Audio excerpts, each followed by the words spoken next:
Terapia ocupacional.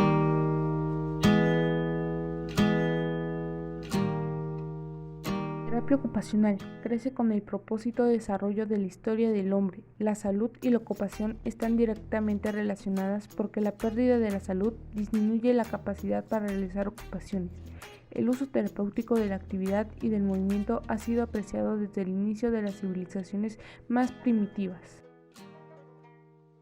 En el año 2600 a.C., en China se pensaba que la enfermedad era generada por la inactividad orgánica y se utilizaba el entrenamiento físico mediante una serie de ejercicios gimnásticos similares a los que hoy se conocen como Tai Chi, para promover la salud e incluso, según sus creencias, para asegurar la inmortalidad. En el año 2000 a.C., los egipcios alzaron templos donde las personas afectadas de melancolía acudían en gran número para aliviar su enfermedad, y en los cuales los juegos y actividades recreativas eran la nota característica.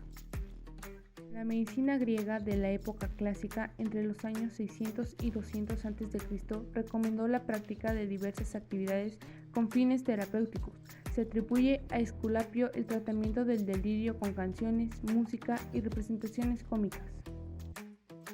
Pitágoras, Tales de Mileto y Orfeo utilizaron la música como remedio a ciertas enfermedades. Esculapio, en la Grecia clásica, funda el hospital de la ciudad de Pérgamo en el año 600 a.C.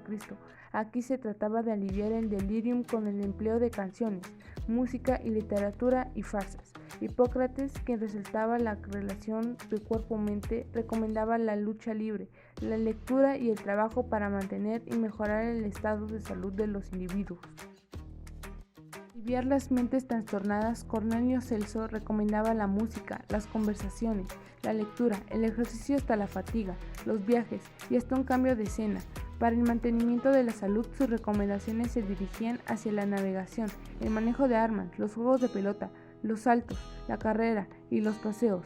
Para los problemas de estómago, aconsejaba realizar la lectura en voz alta, así como otras actividades para diferentes dolencias. Lo también curioso es que mantenía que las ocupaciones deberían ajustarse al temperamento de cada persona. Séneca aludía al trabajo como remedio de cualquier clase de agitación mental. Galeno, tomando ejemplo de los clásicos, defendía el tratamiento mediante la ocupación, señalando que el empleo es la mejor medicina natural y es esencial para la felicidad humana. Durante la Edad Media apenas se desarrolla la idea del uso de la ocupación con fines terapéuticos, y hay que esperar hasta el Renacimiento. Islam se convirtió en el heredero de la ciencia médica griega y rumana, y aunque en menor medida conservó los primeros esbozos de interés por la ocupación como terapia. En Occidente, el saber se concentra en las órdenes religiosas que ya desde el primer momento de su fundación contemplan el cuidado de los enfermos y el acercamiento de estos a la ocupación. Por ejemplo, citamos la regla de San Benito, creada en el año 529 después de Cristo, que en su capítulo 48 expone: a los hermanos enfermos o delicados se les dará una obra o trabajo que les guarde la ociosidad, sin abandonarles, pero sin inducirlos tampoco a esquivarlo. En 1409 y en Valencia, donde se funda el primer hospital psiquiátrico de Europa, el Hospital de Santa María de los Santos Mártires Inocentes, por la orden religiosa de los Hermanos de la Merced. Esto sucede mientras en el centro de Europa y también en España todavía se quemaban y quemarían posesos y brujos, gran número de ellos enfermos mentales. El enfoque de este hospital es revolucionario por su época. Allí se atendían inocentes, orates, débiles de juicio o discreción, inocentes, alienados, insanos o dementes, con el fin de conseguir su reinserción social. Era administrado por un comité formado por 10 comerciantes de la ciudad, con una orientación eminentemente laica, dirigido por 7 médicos. Hasta finales del siglo XVIII, cuando el resto de Europa se contagie de esta orientación con el tratamiento moral de Piñal. La creación del manicomio de Valencia inició un importante movimiento de proliferación de establecimientos asistenciales para enfermos mentales durante los siglos XV y XVI. Es de máxima importancia el Hospital Real y General de Nuestra Señora de García de Zaragoza, fundado en 1425 por Alfonso de Aragón en Magnimo, donde se instaura un régimen abierto para los pacientes y aparece por primera vez descrito el tratamiento por medio de ocupaciones o trabajos, desarrollado por el padre Murillo. Cristóbal Méndez fue un personaje importante, médico que publicó en Sevilla en 1553 el libro del ejercicio corporal y sus provechos, por el cual cada uno podrá entender qué ejercicio le sea necesario para conservar su salud, donde utiliza el término ejercicio en un sentido muy amplio, ya que hace referencia a la práctica de cualquier ocupación. Recomienda para la conservación de la salud la realización de actividades como juegos de naipes, ajedrez, baile, juegos de pelota, etc. También es importante su aportación al incluir la motivación de dichas actividades como elementos fundamentales. En 1709 se recoge el interés temprano de los cuáqueros por ayuda a los locos. Esta disposición genera diferentes iniciativas. En 1756 se inaugura el Pennsylvania Hospital Fort Insane, siendo el primer médico de esta institución Benjamin Rush, considerado padre de la psiquiatría norteamericana. El empleo de la ocupación como instrumento en el tratamiento de enfermedades se continúa realizando en España durante los siglos posteriores. Así se deduce la normativa dictada por Real Resolución del 21 de junio de 1780, donde se ordena la instrucción y aplicación de los auspicios a los ejercicios, oficios y artes útiles al Estado. En 1791, Máximo Alberti, médico comisionado por el Comité de Mendicidad de París, para redactar un informe, dado que dicho comité buscaba reforzar la asistencia médica en Francia y para ello requirió información sobre los diferentes hospitales representativos de Europa. Philippe Pinel se interesó extraordinariamente por la información recogida por Alberti sobre este hospital y seguramente tuvo acceso a este informe, ya que fue publicado en 1791 en una revista de la cual Pinel también era colaborador. El tratamiento moral del enfermo es utilizado como un mecanismo de ajuste y adaptación propiciado por el seguimiento de normas y el desarrollo de hábitos sociales de carácter benéfico. Los postulados del tratamiento moral tendrán una influencia desigual a lo largo de la primera mitad del siglo XIX en Europa y en los Estados Unidos, país al que llega su influjo fundamentalmente a través de Inglaterra. Especialmente las ideas de los cuáqueros ingleses sirven de referencia a múltiples instituciones y personajes relevantes en Estados Unidos, y vinculados a la atención de las personas con trastornos mentales, ya desde las primeras décadas del siglo XVIII. Durante las primeras décadas del siglo XIX, las visitas de cuáqueros norteamericanos de Pensilvania y Nueva York al retiro de York fueron frecuentes, importando a los Estados Unidos algunas de las ideas de tratamiento moral que formaron parte de distintas iniciativas del Lunatic Asylum of the Nueva York. En 1801, Philippe Pinel, en su traité médico philosophique sur aliénation mentale, recoge sus observaciones sobre el psiquiatrismo de Zaragoza y las lleva a la práctica en Francia, liberando a los locos de sus cadenas en 1793, como ya se hiciera casi 4 siglos antes en España, e implanta entonces en Francia y poco después en el resto de Europa el tratamiento moral basado en el modelo de asistencia y tratamiento del Hospital Real y General de Nuestra Señora de García de Zaragoza. El Hospital Real y General de Nuestra Señora de García, antes de ser destruido totalmente por los franceses en la Guerra de la Independencia Española en 1808, fue estudiado con sumo detalle por Máximo Alberti. En 1815, primera institución de carácter privado, Corporation Asylum para enfermos mentales en Estados Unidos, dirigido por Thomas Eddy, cuáquero norteamericano. Se hizo la institución Friends Asylum en 1817, dirigido por Thomas Scarlett. La institución Marlin Asylum de Boston, fundado en 1818, dirigido por el Dr. Rufus Willman, basado en la planificación de ocupaciones. A mediados del siglo XIX, la figura del médico se impone en la dirección de los asilos, combinando las funciones médicas y la supervisión de la aplicación de los principios del tratamiento moral.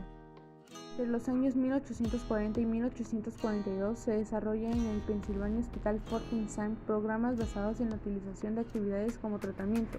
El Dr. Thomas Kirkbride fue el encargado del diseño y supervisión de estos programas, después de visitar varios asilos en Inglaterra y Estados Unidos. El periodo de mayor auge del tratamiento moral en Estados Unidos abarca de 1840 a 1880. Después de este lapso de tiempo, declina progresivamente a favor de otro tipo de afrontamiento de la enfermedad mental, el deterioro de las condiciones de las instituciones, del cambio de las características culturales y de la tipología médica de la población tratada, las dificultades para el mantenimiento económico de los asilos y la modificación del pensamiento médico sobre la etiología de la enfermedad mental ejercerán una influencia determinadamente en la dirección del cambio. Los primeros líderes en la psiquiatría norteamericana, entre otros, Abraham Rayham, Philip Yardley en Nueva York, Thomas Kirkbride en Pensilvania, Luther Bain en Massachusetts e Isaac Ray en Maine, fundadores de la Asociación Americana de Psiquiatría el 16 de octubre de 1844 en Filadelfia con el nombre de Asociación de Superintendentes Médicos de la Institución Americana de Enfermos Mentales. Se constituyen a partir de 1840 en la principal vía de implantación de los principios del tratamiento moral en los Estados Unidos. Las directrices diseñadas por Kirkbride para la construcción de los asilos, aprobadas por la Asociación de Superintendentes Médicos, guían la construcción de los asilos estatales a lo largo del siglo XIX. El asilo Sherpan and Enoch Pratt Hospital, creado en 1895, el mismo año en que Dunton, posteriormente fundador de la terapia ocupacional, pasa a formar parte del equipo médico de la institución. El padre de la profesión es el Dr. William Rush Dunton. Como psiquiatra ya en 1895, utilizaba la terapia ocupacional como tratamiento de los pacientes mentales. Isaac Ray, Abraham Brigham, Philip Yardley y Luther Bain asumen la función de superintendentes de los principales asilos privados y durante la segunda mitad del siglo XIX están directamente implicados en la creación de los primeros asilos estatales en Worcester y Utica. A causa de la guerra civil en Estados Unidos, se entra en un periodo de letargo para este tratamiento y la ocupación no surge hasta principios del siglo XX, bajo el término terapia ocupacional. El movimiento de artes y oficios, conocido como otro antecesor de la terapia ocupacional, surge a partir de 1860. Las ideas del movimiento de artes y oficios tienen también su origen en Inglaterra. Johann Ruskin y William Morris son sus principales representantes. El Dr. Adolf Meyer, a finales del siglo XIX y principios del XX, proporcionó a la terapia ocupacional una base filosófica sobre la que puede crecer. Consideraba muchos de los trastornos mentales como resultado de hábitos y comportamientos desorganizados que provocaban problemas para llevar una vida normal. Creía que los ritmos cotidianos debían estar en equilibrio, logrando por el hacer y práctica habitual con un programa de vida saludable como base para un sentimiento o emoción sana. En 1892, el Dr. Adolf Meyer escribía: el uso apropiado del tiempo en alguna actividad útil y gratificante parece ser una cuestión fundamental en el tratamiento de pacientes neuropsiquiátricos. Herbert Hay, en los inicios del siglo XX, prescribía la cura de trabajo como un tipo de medicina para dirigir el interés y regular la vida. En 1906, Herbert Hall estableció un taller en Marble Hill en el que se usaban el tejido a mano, la talla de madera, el trabajo en metal y la cerámica como tratamiento para la neurastenia. Creía que la adecuada ocupación de las manos y de la mente en el individuo y la comunidad. En 1908, Herbert Hall inició un programa de formación que se centraba en el trabajo como tratamiento. No es de extrañar que el pragmatismo y las propuestas educativas de Dewey ejercieran una influencia directa en los pioneros de la terapia ocupacional. Prueba de ello es el texto Studies in Invalid Occupation, publicado por Susan Tracy en 1910, considerado el primer manual sobre terapia ocupacional, que hace referencia directa a las ideas de Dewey, distinguiéndolas como base de conocimiento en que se apoya la práctica de la terapia ocupacional. Basándose en esos principios, se justifica la utilización de ocupaciones como medio terapéutico. En 1912, William Rush Dunton Jr. se hizo cargo del programa de ocupaciones y recreó en él.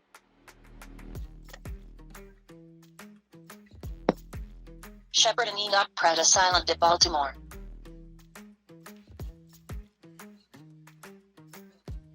En España no se creó ninguna escuela hasta principios de los años 60.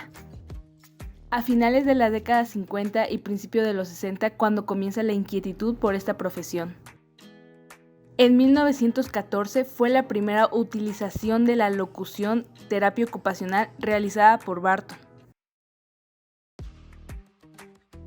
George Edward Barton, arquitecto que experimentó personalmente los beneficios del tratamiento de la ocupación en la convalecencia de una tuberculosis. Organizó en 1919 la Conciliation House en Clifton Springs, donde por medio de las ocupaciones los enfermos continuaban su convalecencia de trastornos crónicos y desarrollaban sus destrezas vocacionales para incorporarse posteriormente a una vida activa y productiva. En 1915, William Rush Thornton Jr. publicó el primer texto completo de terapia ocupacional, Occupation Therapy.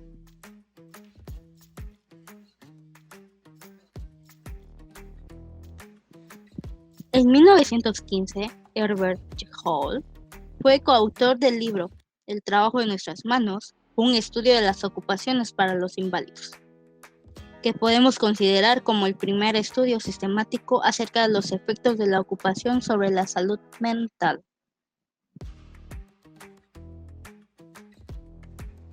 Eleanor Clay Flesch, su trabajo con el Dr. Meyer en 1915, organizó en Chicago la primera escuela para terapeutas ocupacionales, que dirigió desde 1918 a 1922. En dicha escuela, recalcó entre otras recomendaciones el arte de hacer las cosas de una manera aceptable socialmente, la interdependencia de los componentes físicos y mental, graduando la actividad de simple a compleja, y la necesidad de establecer el hábito de la atención y construir sobre él. Estos objetivos pueden conseguirse utilizando actividades manuales, trabajo vocacional y preindustrial, baile folclórico, juegos, actividades de recreo y gimnasia, y todo ello basado en la filosofía de Meyer, del equilibrio entre trabajo, descanso y juego. En 1916, Goodway y Burkett diseñan un plan para la organización de servicios ortopédicos a los mutilados de guerra durante el periodo bélico.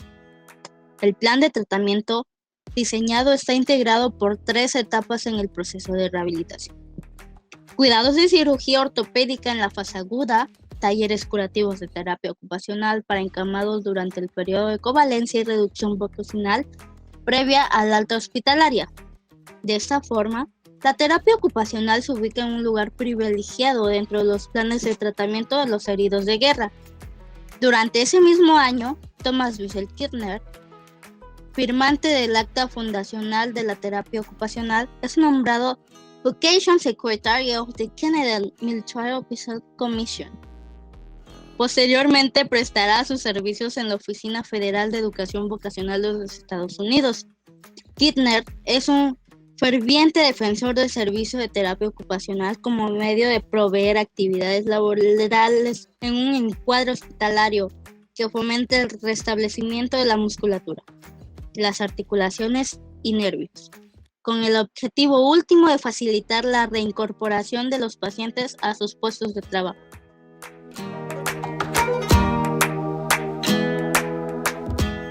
En el ámbito docente, el primer curso universitario en los Estados Unidos se desarrolla en 1916 en la Universidad de Columbia. George Edward Barton fue fundador de la National Society for the Promotion of Occupational Therapy, NSPOT, y su primer presidente en 1917. En 1918 se establece en Chicago un programa de estudios, Special Courses in Curative Occupation and Recreation, ofrecido por la Sociedad Cívica y Filantrópica de la ciudad. Durante este mismo año se abren 4 escuelas en Milwaukee, Filadelfia, Boston y San Luis. En Canadá, la Universidad de Toronto ofrece el primer curso reglado de formación universitaria en terapia ocupacional, también en 1918. Y a partir de 1920 se establecerá la homologación de los programas de formación de terapeutas ocupacionales en Canadá y Estados Unidos. En 1919, William Rush Thornton Jr. publicó su segundo libro, Reconstruction Therapy. Estableció un credo para los terapeutas ocupacionales que aún tiene sentido hoy. El pragmatismo, corriente filosófica considerada como la primera tradición originaria de Norteamérica, ejercerá una poderosa influencia en las ideas de los fundadores de la terapia ocupacional, como queda reflejado en la literatura sobre la materia. Los filósofos norteamericanos colocan la acción humana en un lugar privilegiado al actuar como tamiz del conocimiento, idea que ejercerá una gran influencia en la cultura norteamericana de principios del siglo XX y cuya vigencia aún puede rastrearse en la actualidad. En la Primera Guerra Mundial, la terapia ocupacional se abría al enfoque científico para el tratamiento de la incapacidad física, usándose por primera vez dispositivos, técnicas y métodos como el análisis kinesiológico. En 1923, siendo presidente de la Asociación Hitler, se establecen los estándares para la cualificación de terapeutas ocupacionales. Los contenidos de los planes de estudio deben incluir conocimientos sobre psicología, anatomía, kinesiología y ortopedia, trastornos mentales, tuberculosis y el estudio de casos médicos genéricos. Asimismo, se establecen como complemento a tales contenidos la formación sobre las características de los distintos servicios hospitalarios y su administración, ética médica, historia de la utilización curativa de ocupaciones, las relaciones de arte y el trabajo en el desarrollo de la civilización. La finalización de la Primera Guerra Mundial provoca que descrezca el número de pacientes con discapacidad física y que la práctica clínica vuelva a concentrarse en el campo de la salud mental. En Estados Unidos, en 1937, los terapeutas ocupacionales en activo en distintos ámbitos clínicos se distribuyen según los siguientes porcentajes: 2% en ortopedia, 59% en hospitales psiquiátricos, 25% en hospitales generales, 8% en hospitales de tuberculosis y el 6% en otras instituciones. William Rush Dunton Jr. editó la primera revista Archives of Occupational Therapy y trabajó como presidente de la primera Sociedad Americana de Terapia Ocupacional, NSPOT, defendiendo a través de sus escritos la joven profesión, a la que proporcionó consejo y conocimiento hasta su muerte en 1966. Al menos deben completarse 1080 horas de entrenamiento en talleres manuales, tales como marquetería, costura, cestería, forja y diseño de joyería. En abril de 1961 llega a España Mercedes Abella. Llegó con un contrato de 6 meses que se prorrogó hasta 1963. Se formó como terapeuta ocupacional en Estados Unidos. El 1 de diciembre de 1961 comenzó el primer curso abreviado intensivo de terapia ocupacional. En 1963 finaliza el contrato con la OMS de Mercedes Abella y regresa a Estados Unidos. El resto de los cursos se fueron formando con la ayuda de los terapeutas ocupacionales de la primera promoción. En 1963 se crea la primera Asociación Española de Terapia Ocupacional. En 1964 la Escuela de Terapia Ocupacional pasó a depender de la Dirección General de Sanidad del Ministerio de Gobernación y fue trasladada al Centro Nacional de Rehabilitación en Madrid, reconocido oficialmente el 24 de septiembre.